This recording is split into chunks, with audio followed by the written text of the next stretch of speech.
को फाड़ने वाली आवाज आएगी। उस दिन आदमी अपने भाई से दूर भागेगा और अपनी माँ और अपने बाप से और अपनी बीवी और अपने बेटों से भी। हर शख्स उस रोज एक फिक्र में होगा जो उसे सबसे बेनियाज कर देगी। और कितने चेहरे उस रोज चमक रहे होंगे, खंदाओं शादा ये नेकुकार हैं। और उस रोज कितने चेहरे ऐसे होंगे जिन पर गर्द पड़ रही होगी और उन पर स्याही चढ़ रही होगी। यही लोग होंगे इनकार करने वाले बदकिरदार। आज हम बात करेंगे उस दिन की जो सबसे खौफनाक दिन होगा, रोज़े क़यामत। वो दिन जिसका ज़िक्र कुरान और हदीस दोनों में बार बार आया है।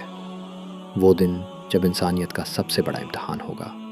अल्लाह ताला कुरान में फरमाता है, यकीनन क़यामत आने वाली है, इसमें कोई शक नहीं। और एक और जगह फरमाया, वो दिन जिसकी मुद्दत 50,000 साल के बराबर होगी। रसूलुल्लाह ने भी फरमाया, लोग उस दिन 50,000 साल तक इंतज़ार में खड़े रहेंगे।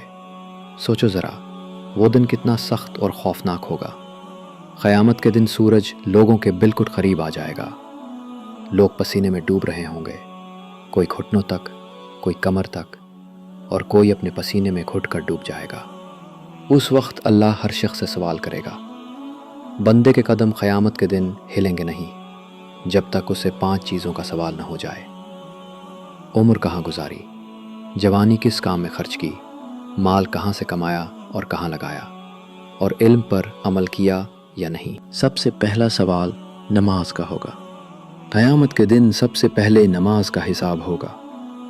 अगर वो सही निकली तो बाकी अमाल भी सही होंगे, और अगर वो ख़राब हुई तो बाकी सब ख़राब हो जाएगा। उस दिन एक और मंज़र होगा, पुल सिरात का। रसूलुल्लाह ने फरमाया, जहन्नम पर एक पुल रखा जाएगा जो तलवार से तेज़ और बाल से पुतला होगा।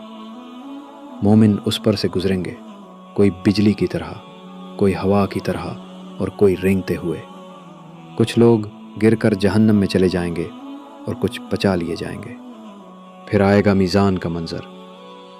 कुरान में फरमाया गया, जिसका तराजू भारी होगा वो कामयाब होगा, और जिसका हल्का होगा वो जहन्नम में जाएगा।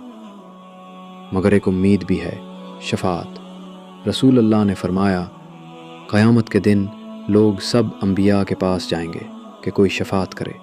आखिर में वो मेरे पास आएंगे और मैं कहूँगा, या अल्लाह मेरी उम्मत, मेरी उम्मत। फिर मुझे इजाज़त दी जाएगी और मैं शफ़ाअत करूँगा। लेकिन याद रखो, सिर्फ़ वो लोग बचाए जाएंगे जिनके पास ईमान होगा और अमल साले होगा। रसूलुल्लाह ने जन्नत का ज़िक्र करते हुए फरमाया, अल्लाह ने अपने नेक बंदों के लिए वो तैयार किया है जो किसी आँख ने देखा, किसी कान ने सुना और किसी दिल ने सोचा भी नहीं। और जहन्नम के बारे में फरमाया, जहन्नम को लाया जाएगा, उसके 70,000 रस्से होंगे, हर रस्सा 70,000 फरिश्ते खींच रहे होंगे। सोचो वो मंज़र कितना डरावना होगा। क़यामत का दिन यकीनन आने वाला है। न माल काम आएगा, न रिश्ते, न दोस्ती। सिर्फ़ ईमान, नमाज और नेक अमल ही बचा सकते हैं। अपने दिल से पूछो, क्या हम आज इस लायक हैं कि नबी हमें पहचाने और शफ़ाअत करे, या हम अपनी नमाज छोड़कर गुनाह करके अपनी किस्मत तबाह कर रहे हैं। अभी वक्त है, अल्लाह की तरफ पलट आओ, नमाज पक्की करो, गुनाह छोड़ दो, क्योंकि जब क़यामत का दिन आएगा वहाँ वापस लौटने का कोई रास्ता नहीं। जज़ाकुमुल्लाहु खैरा।